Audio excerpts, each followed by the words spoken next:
Hi friends, ಎಲ್ಲರೂ ಹೇಗಿದ್ದೀರಾ friends? ಇವತ್ತು ನಾನು ಮಧ್ಯಾಹ್ನ ಲಂಚಿಗೆ ಒಂದು ಮೆಂತ್ಯ ಬಜ್ಜಿ ಮಾಡ್ತಾಯಿದ್ದೀನಿ. ಮೆಂತ್ಯ ಬಜ್ಜಿ ಅಂತ ಆದರೂ ಹೇಳ್ಬೋದು, ಮೆಂತ್ಯ ಕಾಯಿ ರಸ ಅಂತ ಆದರೂ ಹೇಳ್ಬೋದು. ಅದಕ್ಕೆ ನೋಡಿ ಮೆಂತ್ಯ ಚಟ್ನಿ ಅಂತ ಆದರೂ ಕರಿಬೋದು. ತುಂಬ ಚೆನ್ನಾಗಿರುತ್ತೆ ಇದು ಅನ್ನದ ಜೊತೆಯಲ್ಲಿ. ಅದಕ್ಕೆ ಏನೆಲ್ಲ ಸಾಮಗ್ರಿ ಬೇಕು ಅಂದರೆ, ಒಂದು ಅರ್ಧ ಸ್ಪೂನಷ್ಟು ಉದ್ದಿನಬೇಳೆ ತೊಗೊಂಡಿದ್ದೇನೆ, ಮತ್ತು 1 ಸ್ಪೂನಷ್ಟು ಮೆಂತ್ಯ ತೊಗೊಂಡಿದ್ದೇನೆ. ಯಾಕೆಂದರೆ ನಾನು ಮೆಂತ್ಯನೇ ಮೇಯ್ನ್ ಇದರಲ್ಲಿ, ಅದರಿಂದ 1 ಸ್ಪೂನ್ ತೊಗೊಂಡಿದ್ದೇನೆ. ಮತ್ತೊಂದು 4 ಮೆಣಸಿನ್ಕಾಯಿ ತೊಗೊಂಡಿದ್ದೇನೆ, 2 ಬ್ಯಾಡಗಿ ಮತ್ತು 2 ಗುಂಟೂರು ತೊಗೊಂಡಿದ್ದೇನೆ. ಎಲ್ಲ ಬ್ಯಾಡಗಿನೇ ಹಾಕಿದರೆ ಅದು ಖಾರ ಇರೋಲ್ಲ, ಅದರಿಂದ 2 ಗುಂಟೂರು ಮೆಣಸಿನ್ಕಾಯಿ ತೊಗೊಂಡಿದ್ದೇನೆ.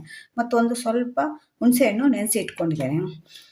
ಒಂದು ಸ್ವಲ್ಪ ಇಂಗು ಕೂಡ ನೆನೆಸಿ ಇಟ್ಕೊಂಡಿದ್ದೀನಿ. ಇದು ಗಟ್ಟಿ ಹಿಂಗಾದ್ರಿಂದ ನೆನೆಸಿ ಇಟ್ಕೊಂಡಿದ್ದೇನೆ. ಇವಾಗ ಇದನ್ನೆಲ್ಲ ಏನು ಮಾಡಬೇಕು ಅಂದರೆ, ಮೊದಲು ಮೆಂತ್ಯ, ಉದ್ದಿನಬೇಳೆ ಮತ್ತು ಈ ಕೆಂಪು ಮೆಣಸಿನ್ಕಾಯಿನ ಹುರ್ಕೊಂಡು ಪೌಡ್ರ್ ಮಾಡಿ ಇಟ್ಕೊಳ್ಬೇಕು. ನಾವು ಮೆಂತ್ಯ ಬಜ್ಜಿ ಮಾಡೋ ಮೊದಲು ಅದರ ಪೌಡ್ರ್ ಮಾಡಿ ಇಟ್ಕೊಂಡು ಆಮೇಲೆ ಮೆಂತ್ಯ ಬಜ್ಜಿ ಮಾಡಬೇಕು. ಇವಾಗ ನಾನು ಇದನ್ನೆಲ್ಲ ಹುರ್ಕೊಂಡು ಪೌಡ್ರ್ ಮಾಡಿದ್ಮೇಲೆ ನಿಮಗೆ ತೋರಿಸ್ತೇನೆ. ನೋಡಿ, ಗ್ಯಾಸಲ್ಲಿ ಬಾಣಲಿಟ್ಟು ಒಂದು ಚೂರು 1/4 ಸ್ಪೂನಷ್ಟು ಎಣ್ಣೆ ಹಾಕಿದ್ದೇನೆ, ಅಷ್ಟೇ ಸಾಕಾಗುತ್ತೆ. ಅದಕ್ಕೆ ಇವಾಗ ಉದ್ದಿನಬೇಳೆ ಹಾಕ್ತಾಯಿದ್ದೇನೆ. ಉದ್ದಿನಬೇಳೆ ಹಾಕಿ ಅದು ಸ್ವಲ್ಪ ಫ್ರೈ ಆಗಬೇಕು. ಇವಾಗ ಇದು ಸ್ವಲ್ಪ ಕೆಂಪಗಾಗಿದೆ ಉದ್ದಿನಬೇಳೆ. ಅದು ಕೆಂಪಾದಮೇಲೆ ಮೆಂತ್ಯ ಇದೆಯಲ್ಲ ಅದನ್ನು ಕೂಡ ಹಾಕಬೇಕು. ಇದು ತುಂಬ ಒಳ್ಳೆಯದು ಮೆಂತ್ಯ ಆರೋಗ್ಯಕ್ಕೆ. ಮೆಂತ್ಯನ ಯಾವ ರೀತಿ ಉಪಯೋಗಿಸ್ಬೇಕು ಅಂತ ಕೆಲವರಿಗೆ ಗೊತ್ತೇ ಇರೋದಿಲ್ಲ. ಆದರೆ ಹೀಗೆಲ್ಲ ಮಾಡ್ಕೊಳ್ಬೋದು, ಮೆಂತ್ಯ ಬಜ್ಜಿ ಮಾಡ್ಕೊಳ್ಬೋದು. ಇದು ಅನ್ನದ ಜೊತೆ ತುಂಬ ಚೆನ್ನಾಗಿರುತ್ತೆ. ನೀವು ಇವಾಗ ಒಂದು ಸ್ವಲ್ಪ ಇದು ಫ್ರೈ ಆಗಬೇಕು. ಫ್ರೈ ಆದಮೇಲೆ ಇದು ಕೆಂಪು ಮೆಣಸಿನ್ಕಾಯಿ ಹಾಕಿ ಹುರ್ಕೊಂಡು ಆಫ್ ಮಾಡಿದರೆ ಆಯಿತು. ಇವಾಗ ನೋಡಿದೆ ಸ್ವಲ್ಪ ಫ್ರೈ ಆಯಿತು, ಕಲರ್ ಚೇಂಜ್ ಆಗುತ್ತೆ, ಆವಾಗ ನಿಮಗೆ ಗೊತ್ತಾಗುತ್ತೆ ಎಷ್ಟು ಫ್ರೈ ಆಗಬೇಕು ಅಂತ. ಇವಾಗ ಇದು ಮೆಣಸಿನ್ಕಾಯಿನ ಕೂಡ ಹಾಕ್ತೇನೆ. ಇವಾಗ ಇದೆಲ್ಲ ಹುರ್ಕೊಂಡು ಆದಮೇಲೆ ಇದನ್ನು ಮಿಕ್ಸಿಗೆ ಹಾಕಿ ಪೌಡ್ರ್ ಮಾಡ್ಕೊಳ್ಬೇಕು. ನೋಡಿ, ಇವಾಗ ಇದೆಲ್ಲ ಫ್ರೈ ಆಗಿದೆ. ಇವಾಗ ಇದನ್ನು ಮಿಕ್ಸಿಗೆ ಹಾಕಿ ಪೌಡ್ರ್ ಮಾಡ್ಕೊಳ್ಬೇಕು.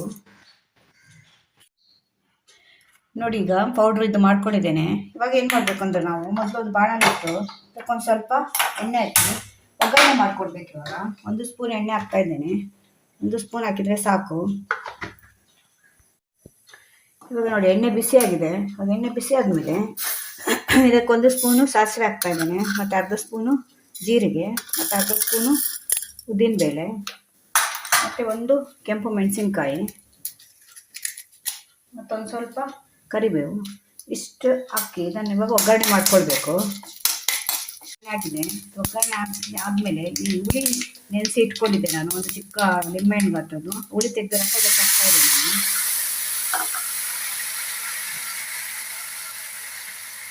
ಇದೊಂದು ಸ್ವಲ್ಪ ಕುದಿ ಬರಬೇಕು.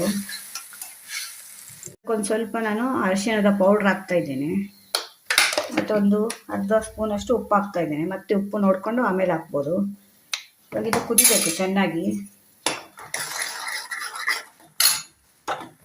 ಇದು ಮೆಂತ್ಯ ಪೌಡ್ರ್ ಮಾಡಿ ಇಟ್ಕೊಂಡಿದ್ವಲ್ಲ ನಾವು, ಇದನ್ನು 1.5 ಸ್ಪೂನ್ ಹಾಕ್ತಾ ಇದ್ದೇನೆ ನಾನು. ಇಷ್ಟು ಸಾಕಾಗುತ್ತೆ. ನೀವು ಇದೇ ರೀತಿ ಮೆಂತ್ಯ ಪೌಡ್ರ್ ಮಾಡಿ ಇಟ್ಕೊಂಡ್ರೆ ಈಸಿಯಾಗಿ ನಮಗೆ 10 ನಿಮಿಷದಲ್ಲಿ ಆಗೋಗುತ್ತೆ ಮೆಂತ್ಯ ಪೌಡ್ರ್ ರೆಡಿ ಇದ್ದರೆ. ಇವಾಗ ನಾನು ಇದು ಮೆಂತ್ಯ ಪೌಡ್ರ್ ಮಾಡಿದೆ ಹೇಗೆ ಅಂತ ತೋರಿಸಿದೆ ನಿಮಗೆ. ಇವಾಗ ಇದಕ್ಕೆ ಸ್ವಲ್ಪ ನೀರು ಹಾಕ್ತಾ ಇದ್ದೇನೆ. ನೀರು ಹಾಕಿ ಇದು ಚೆನ್ನಾಗಿ ಮಿಕ್ಸ್ ಮಾಡಿ ಇವಾಗ ಇದಕ್ಕೆ ಹಾಕಬೇಕು ನಾವು. ಇಷ್ಟು ಹಾಕಿದರೆ ಸಾಕು, ನಿಮಗೆ ಒಂದು 4 ಜನ ಊಟ ಮಾಡ್ಬೋದು, ಅಷ್ಟಾಗುತ್ತೆ. ಯಾಕೆಂದರೆ ಇದು ಮೆಂತ್ಯ ಗಟ್ಟಿ ಆಗ್ತಾ ಬರುತ್ತೆ ನಾವು ಹಾಕುವಾಗ. ಇವಾಗ ಇದು ನೋಡಿ, ಒಗ್ಗರಣೆ ಕುದೀತಾ ಇದೆ. ಇವಾಗ ಇನ್ನು ಕಲಸಿ ಇಟ್ಕೊಂಡಿದ್ದೇವಲ್ಲ, ಇದನ್ನು ಕೂಡ ಇದಕ್ಕೆ ಹಾಕ್ತಾ ಇದ್ದೇನೆ ನಾನು.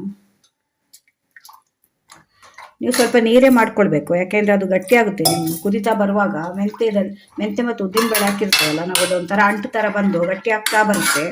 ಅದರಿಂದ ಸ್ವಲ್ಪ ನೀರೇ ಮಾಡ್ಕೊಳ್ಳಿ. ಇವಾಗ ಇದು ಚೆನ್ನಾಗಿ ಕುದಿಬೇಕು. ನೋಡಿ, ಇವಾಗ ಇದು ಕುದೀತಾ ಇದೆ. ಇದು ಕುದೀತಾ ಇರುವಾಗ 1 ಪೀಸ್ ಬೆಲ್ಲ ಹಾಕ್ತೇನೆ, ಯಾಕೆಂದರೆ ಅದು ಮೆಂತ್ಯ ಕಹಿ ಇರುತ್ತಲ್ವ, ಅದರಿಂದ ಸಿಹಿ ಕೂಡ ಬೇಕಾಗುತ್ತೆ. ಉಪ್ಪು, ಸಿಹಿ, ಖಾರ ಎಲ್ಲ ಇರಬೇಕು.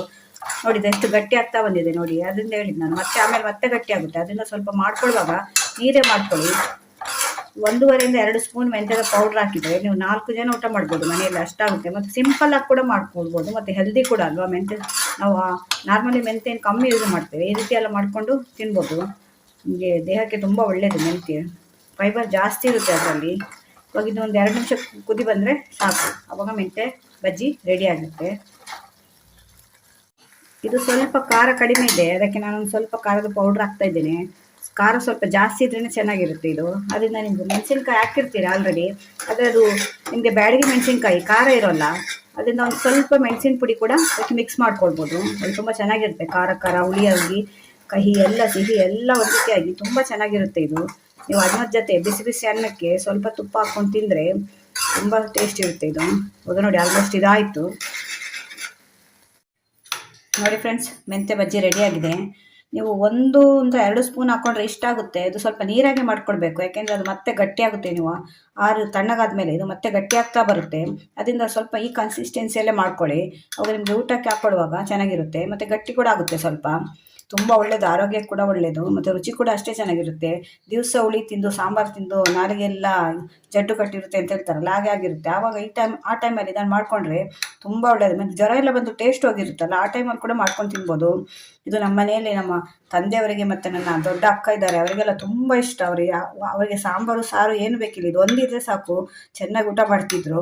ಅದಕ್ಕೆ ನಾನು ನಿಮಗೂ ತೋರಿಸಿದ್ದೇನೆ ಈ ರೆಸಿಪಿ ಹೇಗೆ ಮಾಡೋದು ಅಂತ. ವಿಡಿಯೋ ನಿಮ್ಗೆ ಇಷ್ಟ ಆದರೆ ನನ್ನ ಚಾನಲ್ ಸಬ್ಸ್ಕ್ರೈಬ್ ಮಾಡ್ಕೊಂಡು ನೋಡಿ. ಇದೇ ಥರ ಹೊಸ ವಿಡಿಯೋ ತೊಗೊಂಡು ಮತ್ತೆ ಬರ್ತೇನೆ. Bye friends.